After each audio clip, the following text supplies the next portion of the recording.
إن الله وملائكته يصلون على النبي يا أيها الذين آمنوا صلوا عليه وسلموا تسليما اللهم صل على سيدنا محمد وعلى آله وصحبه أفضل صلواتك وعدد معلوماتك وبارك وسلم.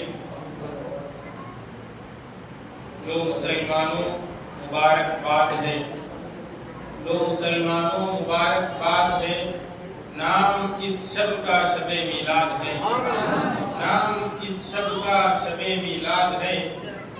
نور کا چھڑکاؤ ہے اب جا بجا، نور کا چھڑکاؤ ہے اب جا بجا. ذکر ہے اس شاہ کے مولود کا، ذکر ہے اس شاہ کے مولود کا.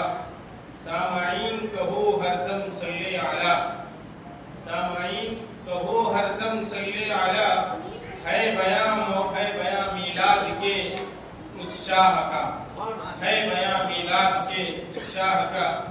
جو مسلمان آپ کے ہیں امتی، جو مسلمان آپ کے ہیں امتی، ان پہ لازم ہے ہر دم تولد کی خوشی، ان پہ واجب ہے ہر دم تولد کی خوشی.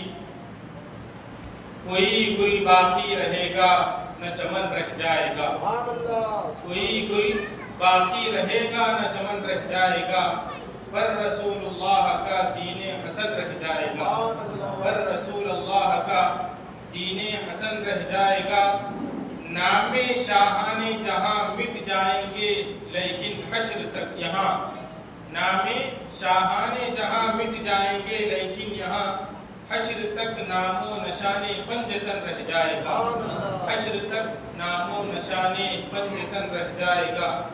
جو پڑھے گا صاحب لولاک کے اوپر درود، جو پڑھے گا صاحب لولاک کے اوپر درود، آگ سے محفوظ اس کا تن بدن رہ جائے گا، آگ سے محفوظ اس کا تن بدن رہ جائے گا.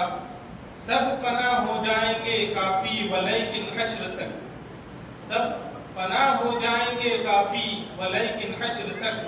نعت حضرت کا زبانوں پر سخن رہ جائے گا، نعت حضرت کا زبانوں پر سخن رہ جائے گا. اللہم صلی علی سیدنا محمد وعلی آلہ وصحبہ افضل صلواتک وعدد معلوماتک وبارک وسلم. بقدر احترام حضرت علامہ مولانا حافظ و قاری محمد ذاکر حسین شاہ صاحب قبلہ مقدس اللہ العالی امام خطیب مسجد حاضہ، دیگر اراکین کمیٹی، سامعین، السلام علیکم ورحمۃ اللہ وبرکاتہ. عزیزان محترم، بہت ہی خوش نصیبی کی بات ہے کہ آج 8 یا 9واں دن ہے جو مسلسل مولانا کی خدمت اور مسجد کے اراکین کی خدمت تقریباً کئی سال سے جاری ہے. اس کا نتیجہ یہ ہے کہ عادل آباد میں دیگر مساجد کا تو نہیں معلوم لیکن اس مساجد میں ہر سال 12 روزہ محافل سجتی. یہ بہت بڑی خوش نصیبی کی بات ہے. اللہ تعالیٰ کا احسان ہے کہ اللہ تعالیٰ دیگر جماعتوں کے لوگوں کو 3 دن 40 دن دیگر خوشیاں منانے کا دیتا ہے. ہم غلامان رسول کو صرف دیگر دنوں کی خوشی نہیں بلکہ جس کے صدقے میں ہم کو پیدا کیا ان کی محفل سجانے کی بہت بڑی سعادت بخشا ہے. اللہ تبارک و تعالیٰ کا احسان ہے. عزیزان محترم، آج تک آپ نے سنا کہ حضور تشریف لائے، حضور کی ولادت ہوئی، حضور دنیا میں تشریف لائے، یہ سنا ہے. آج انشاءاللہ تعالی حضور کس شان کے ساتھ دنیا میں تشریف لائے سنانے کی سعادت حاصل کروں انشاءاللہ. محترم سامعین، ابھی ایک صاحب فرمائے کہ خانہ پور میں آپ کے سب سے زیادہ سیتافل بکتا ہے، خانہ پور میں سب سے زیادہ سیتافل بکتا ہے اور اس کی 1 نمبر کوالٹی آتی ہے. اس کی کوالٹی بھی 1 نمبر رہتی ہے، سب سے زیادہ وہ بکتا ہے. تو ہم کسی عزیز کے لیے اگر وہ چیز خریدنے جائیں تو دکان پر جا کر کون سی کوالٹی خریدیں، اور وہ عزیز بھی دور رہتے ہیں، سفر طویل کر کے وہ یہ پھل سیتافل کو بھیجنا ہے، جب تک یہ رکنا بھی ہے، سیتافل خراب بھی نہیں ہونا ہے، رکنا بھی ہے، تو ہم جا کر دکان والے کو کیا بول کر کون سی کوالٹی کا سیتافل لیں گے؟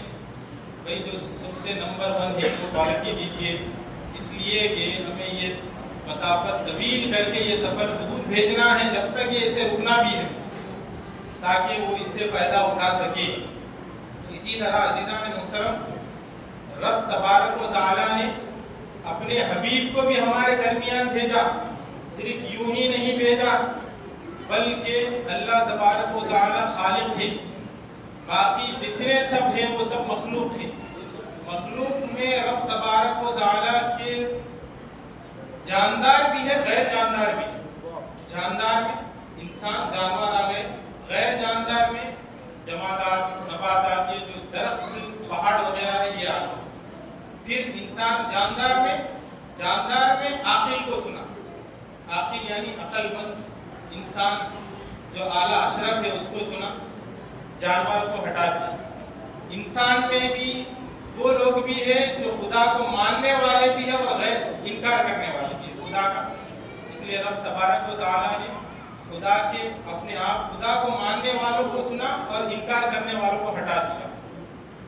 پھر رب تبارک و تعالیٰ نے اپنے حبیب کی بات آئی تو کیا فرمایا؟ اللہ خالق ہے، جو کچھ ہے وہ مخلوق ہے، مخلوق میں رب تبارک و تعالیٰ نے جاندار کو چنا، غیر جاندار ہٹ گئے، عاقل کو چنا، غیر عاقل ہٹ گئے۔ عاقل میں اللہ کے ماننے والے بھی ہیں، انکار کرنے والے بھی ہیں، ماننے والوں کو چنا، انکار کرنے والے ہٹ گئے۔ تو ماننے والوں میں حضرت ابراہیم علیہ السلام کو چنا۔ حضرت ابراہیم علیہ السلام کے 2 بیٹے ہیں، حضرت اسحاق علیہ السلام اور حضرت اسماعیل علیہ السلام۔ ان 2 بیٹوں میں رب تبارک و تعالیٰ نے حضرت اسماعیل علیہ السلام کو چنا۔ حضرت اسماعیل علیہ السلام کے قبیلے خاندان میں بنو عدنان کو چنا، قبیلے بنو عدنان سے بنو معد کو چنا، قبیلے بنو معد سے قبیلے نزار کو چنا، قبیلے نزار سے قبیلے مدر کو چنا، قبیلے مصر سے قبیلے بنو الیاس کو چنا، بنو الیاس سے قبیلے بنو مدرکہ کو چنا، بنو مدرکہ سے بنو خزیمہ کو چنا، بنو خزیمہ سے بنو کنانہ کو چنا، قبیلے بنو کنانہ سے بنو نضر کو چنا، قبیلے بنو نضر سے قبیلے بنو مالک کو چنا، قبیلے بنو مالک سے بنو فہر کو چنا، بنو فہر سے بنو غالب کو چنا، بنو غالب سے بنو لؤی کو چنا، بنو لؤی سے بنو کعب کو چنا، بنو کعب سے بنو مرہ کو چنا، بنو مرہ سے بنو کلاب کو چنا، بنو کلاب سے بنو قصی کو چنا، بنو قصی سے بنو عبد مناف کو چنا، بنو عبد مناف میں قبیلہ ہاشم کو چنا، قبیلہ ہاشم سے بنو عبد المطلب کو چنا، بنو عبد المطلب کے 10 بیٹوں میں حضرت عبداللہ کو چنا، حضرت عبداللہ کو چن کر فرمایا کہ عبداللہ کے گھر کو ہم مصطفیٰ کو بھیجتے ہیں۔ عبداللہ کے گھر مصطفیٰ کو بھیج کر فرمایا لوگوں یہ کسی اور کا انتخاب نہیں بلکہ یہ رب العالمین کا انتخاب ہے۔ لوگ یہ سمجھتے ہیں کہ مصطفیٰ ہماری طرح ہے، اگر مصطفیٰ ہماری طرح ہے یہ سمجھنے والوں ذرا اپنے نسب کو تو گناؤ، تمہارے نسب میں کون کون ہوں گے؟ باپ، دادا، پردادا، سکر دادا اور اس سے 1-2 دادا، اس سے زیادہ اور کیا گنا سکتے ہیں؟ رب تبارک و تعالیٰ نے اپنے حبیب کو جب منتخب فرمایا، حضرت عبد المطلب رضی اللہ تعالی عنہ فرماتے ہیں میں جب کعبے میں تھا، حضرت رسول اللہ صلی اللہ علیہ وسلم کا ولادت کا وقت آ گیا، میں نے کعبے کی دیواروں سے سنا ولد المصطفی المختار، حضور صلی اللہ علیہ وسلم مختار کل پیدا ہو گئے۔ رب تبارک و تعالیٰ نے مختار بنایا، استفا یستفی استفاءً، معنی ہوتے ہیں چننا، اس کے معنی ہوتے ہیں چننا، منتخب کرنا۔ رب تبارک و تعالیٰ نے اپنے حبیب کو جب منتخب فرمایا، یوں ہی نہیں فرمایا بلکہ اپنے حبیب کو جن نسلوں سے بھیجا وہ سب منصب و سب نسب وغیرہ سب محفوظ فرمایا۔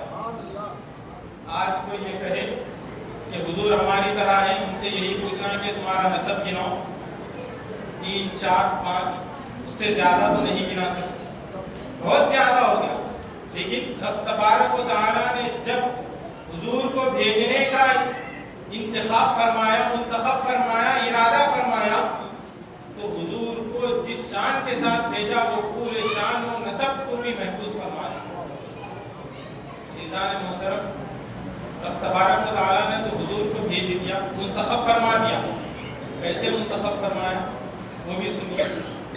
ہفتے میں کتنے دن ہوتے ہیں؟ ویکلی کتنے ڈیز ہوتے ہیں؟ 7 دن۔ حضور کو صرف یوں ہی نہیں بھیج دیا بلکہ ہفتے کا دن بھی مقرر فرما دیا۔ ہفتے میں 7 دن ہوتے ہیں اور خاص کر جمعہ کا دن مقاصد الاسلام میں حضرت شیخ الاسلام بانی جامعہ علیہ رحمت و رضوان فرماتے ہیں مومنوں کے لیے جمعہ کا دن خاص دن فرمایا۔ مومنوں کے لیے جمعہ کا خاص دن ہے، کیوں؟ کیونکہ جمعہ کے دن حضرت آدم علیہ السلام تشریف لائے، اللہ نے ان کی تخلیق فرمائی، زمین پر بھی جمعہ کے دن اتارے گئے۔ حضرت آدم علیہ السلام کی دعا کو رب تبارک و تعالیٰ نے بھی قبول بھی جمعہ کے دن فرمایا، اور حضرت آدم علیہ السلام جمعہ کے دن ہی زمین سے اللہ کی طرف تشریف لے گئے۔ اس لیے مومنوں کے لیے جمعہ کا دن خاص ہے۔ تو لوگوں نے کہا کہ حضور صلی اللہ علیہ وسلم تو تشریف لانے والے ہیں، اس لیے رب تبارک و تعالیٰ جمعہ کا دن ہی ان کے لیے منتخب فرمایا، کیونکہ وہی دن بہت شان و عظمت والا ہے، اور جمعہ کے دن کو ہی سید الایام کہا گیا۔ سید الایام کہا گیا جمعہ کے دن، کیوں؟ پورے ہفتے کا سردار جمعہ کے دن کو کہا جاتا ہے۔ لوگوں نے کہا کہ جمعہ کا دن ہی بہت بڑا قیمتی اور مقدس دن ہے، اس لیے رب تبارک و تعالیٰ جمعہ کے دن ہی اپنے حبیب آخر الزمان کو اسی دن مبعوث فرمائے گا۔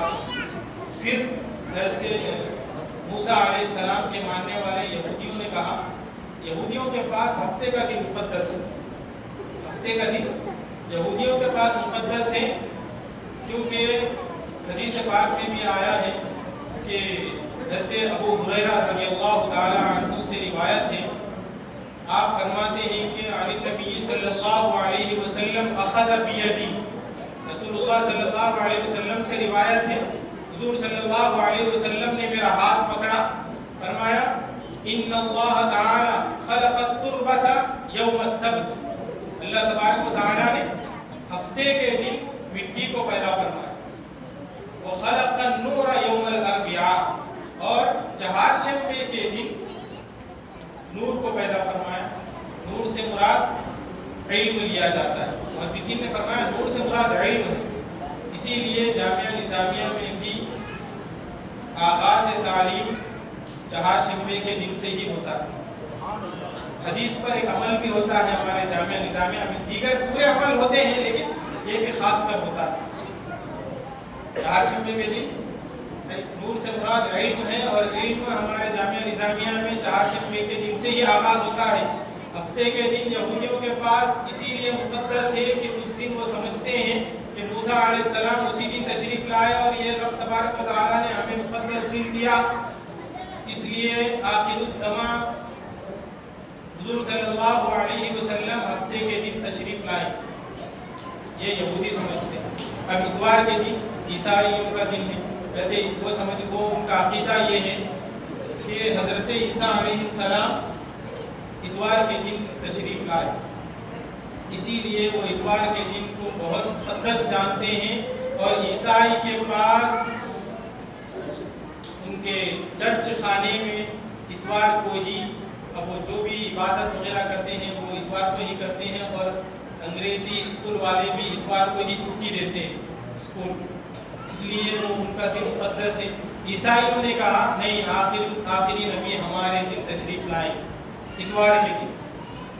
لوگوں نے کہا جمعہ کا دن مقدس ہے، جمعہ کو تشریف لائیں گے، بعضوں نے کہا ہفتے کا دن، بعضوں نے کہا اتوار کا دن، بعضوں نے کہا چہارشنبے کا دن، اور دیگر دن بھی مقدس ہیں، لیکن بعضوں نے اپنے اپنے گمان کے مطابق کہا، اس لیے رب تبارک و تعالیٰ نے فرمایا کہ اے حبیب، نہ ہم تمہیں جمعہ کے دن بھیجیں گے، نہ ہفتے کے دن بھیجیں گے، نہ اتوار کے دن، نہ دیگر دنوں میں بھیجیں گے ہم آپ، تاکہ کوئی یہ نہ کہہ سکے کہ تمہارے آخری نبی ہمارے مقدس دن تشریف لائے، اس لیے کیونکہ وہ ہمارا مقدس دن تھا، اس لیے اللہ تعالیٰ نے ہمارے آخری نبی کو بھی اسی دن مبعوث فرمایا۔ رب تبارک و تعالیٰ کو یہ منظور نہیں تھا۔ رب تبارک و تعالیٰ نے فرمایا حبیب، نہ آپ کو جمعہ کا دن بھیجیں گے، مبعوث فرمائیں گے، نہ ہفتے کا دن، نہ اتوار کا، بلکہ ہفتے کا جو درمیانی دن ہے، پیر کا دن، اسی دن آپ کو مبعوث فرمائیں گے۔ ہفتے کا درمیانی دن، ہفتے میں 7 دن ہوتے ہیں، 7 دن میں درمیانی دن کون سا؟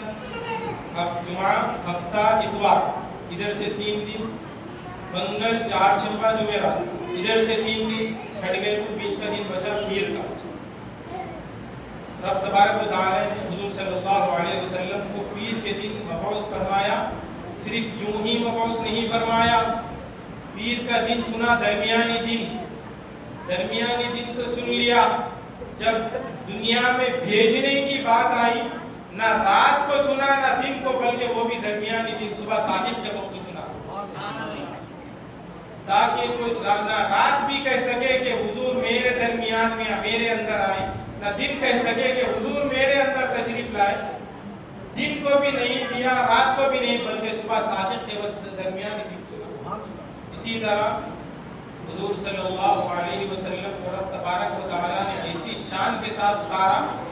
عزیزان محترم، آپ ذرا غور کیجئے کہ جب رب تبارک و تعالیٰ نے حضور صلی اللہ علیہ وسلم کو مبعوث فرما دیا، صرف مبعوث ہی نہیں فرمایا، نسب بھی محفوظ رکھا اور دن کو بھی محفوظ رکھا۔ اسی طرح حضور صلی اللہ علیہ وسلم جب معراج میں تشریف لے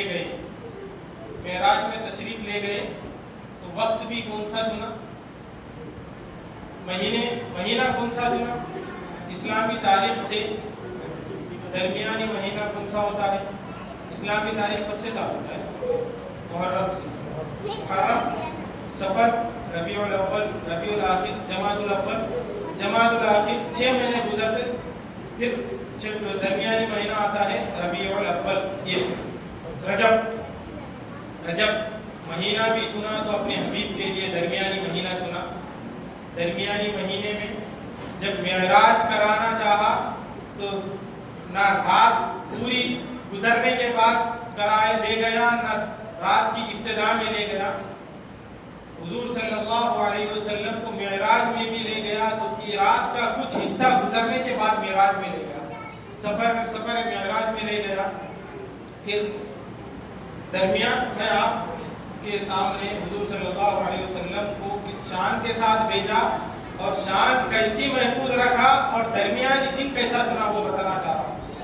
حضور صلی اللہ علیہ وسلم کو معراج کرائی، مہینہ درمیانی چنا، پھر درمیانی رات میں معراج کو لے گیا۔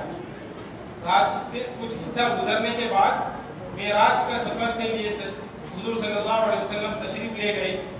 پھر اس کے بعد معراج میں تشریف لے گئے۔ معراج کا ذکر بھی رب تبارک و تعالیٰ نے کون سے پارے میں فرمایا؟ سبحان اللہ۔ قرآن میں کتنے پارے؟ 30 پارے۔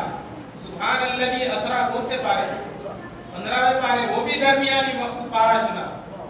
رب تبارک و تعالیٰ نے معراج کرائی، مہینہ درمیانی چنا، لے جانے کا وقت بھی رات کا وقت درمیانی چنا، ذکر بھی فرما رہا معراج کا تو 15ویں پارے میں ذکر فرما رہا، وہ بھی درمیانی پارے۔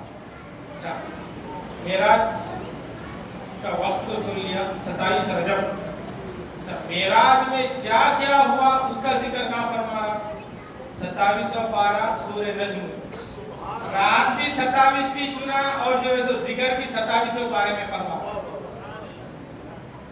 پھر اس کے بعد حضور صلی اللہ علیہ وسلم وقت مقرر رب تبارک و تعالیٰ نے ایسا چنا، قیامت تک اللہ تعالیٰ فرماتا ہے نہ ہم جیسا اپنے محبوب کو منتخب فرمائے ہیں، نہ پہلے کسی کو ویسا منتخب فرمایا، نہ قیامت تک کسی کو فرمانے والے ہیں۔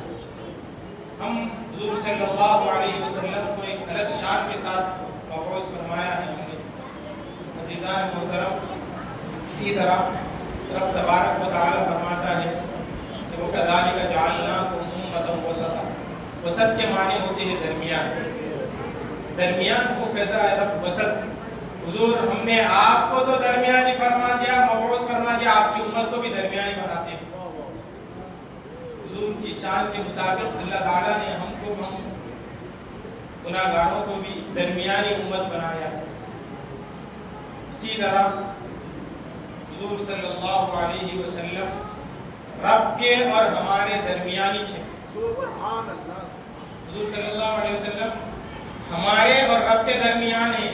کیسے ہیں؟ اگر کوئی کہتا ہے نہیں میں ڈائریکٹ اللہ سے ملتا ہوں، حضور سے نہیں ملتا، تو یہ کہتا ہے تو اس کی مثال ویسے ہی ہے جیسے گھر میں جب روٹی پکائی جاتی تو اس کو ڈائریکٹ آگ پہ ڈالے تو فائدہ مند رہتی ہے، کسی آلے پہ ڈال کر اس کو پکا کر کھائے تو فائدہ مند رہتی۔ آلے سے مراد توا وغیرہ دے سکتے، اس پر روٹی پکائے تو فائدہ مند ہوگی، کھانے کے قابل ہوگی، یا ڈائریکٹ آگ پہ ڈالے تو، توے پہ ڈالے تو روٹی کو کھانے کے قابل سمجھا جاتا ہے۔ ڈائریکٹ آگ پہ اگر ڈالیں گے تو نہ وہ کھانے کے قابل رہے گی، نہ کسی اور کام کے قابل رہے گی۔ اسی طرح عزیزان محترم، حضور صلی اللہ علیہ وسلم اپنی امت پر اتنی رحمتیں نازل فرماتے ہیں کہ آپ اس کا اندازہ نہیں لگا سکتے۔ رب تبارک و تعالی فرماتا ہے حبیب ہم رحمت، ہم رب العالمین ہیں اور آپ کو تمام امت کے لیے رحمت للعالمین بنا کر مبعوث فرماتے ہیں۔ یوں ہی نہیں مبعوث فرمایا رب تبارک و تعالی نے حضور صلی اللہ علیہ وسلم کہ اس کے بعد آپ یہ ذہن میں رکھ لیجئے کہ رب تبارک و تعالیٰ نے حضور کو جب منتخب فرمایا تو حضور صلی اللہ علیہ وسلم کا نسب بھی مکمل محفوظ رکھا۔ حضور کو جب دن کے درمیان میں بھیجا تو وہ دن بھی درمیان چن کے اسے بھی محفوظ رکھا، جس وقت بھیجا وہ وقت کو بھی محفوظ رکھا۔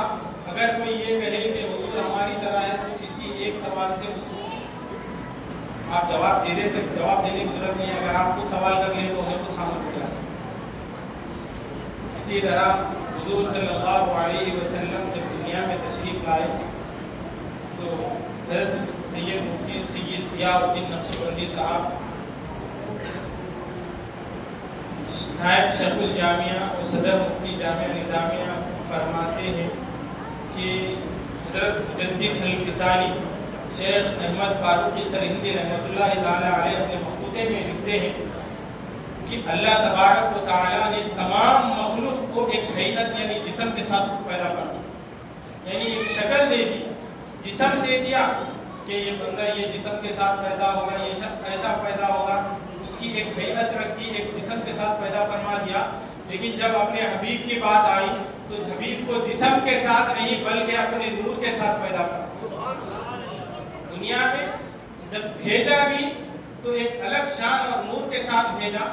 اسی طرح حضور صلی اللہ علیہ وسلم دنیا میں جب تشریف لائے، عام بچہ جب دنیا میں پیدا ہوتا ہے تو اسے روشنی کی ضرورت ہوتی ہے، اجالے کی، لائٹ کی ضرورت ہوتی ہے۔ دنیا میں اگر کوئی بچہ جب پیدا ہوتا ہے اسے لائٹ کی ضرورت ہوتی ہے۔ حضور صلی اللہ علیہ وسلم جب دنیا میں تشریف لائے کسی لائٹ یا روشنی کی ضرورت نہیں، بلکہ جہاں پر اندھیرا تھا وہاں بھی نور سے منور ہو گیا۔ حضور صلی اللہ علیہ وسلم کے وہاں پر بھی نور سے منور ہو گیا۔ عزیزان محترم، حضور صلی اللہ علیہ وسلم ایک الگ شان کے ساتھ دنیا میں تشریف لائے اور رب تبارک و تعالیٰ نے بھی انہیں ایسے ہی نہیں بلکہ منتخب فرما کر بھیجا۔ رب تبارک و تعالیٰ کا انتخاب ہے، یہ کسی ہمارا یا آپ کا انتخاب نہیں بلکہ رب تبارک و تعالیٰ کا انتخاب ہے۔ اسی لیے حضور صلی اللہ علیہ وسلم کو رب تبارک و تعالیٰ نے دنیا میں مبعوث بھی فرمایا تو ایک منتخب فرمایا، منتخب کر کے انتخاب کر کے اللہ تبارک و تعالیٰ نے حضور صلی اللہ علیہ وسلم کو دنیا میں بھیجا. اسی لیے اعلیٰ حضرت فرماتے ہیں تو ہے عین نور. سبحان اللہ. اعلیٰ حضرت فرماتے ہیں تو ہے عین نور، تیرا سب گھرانہ نور کا. وآخر دعوانا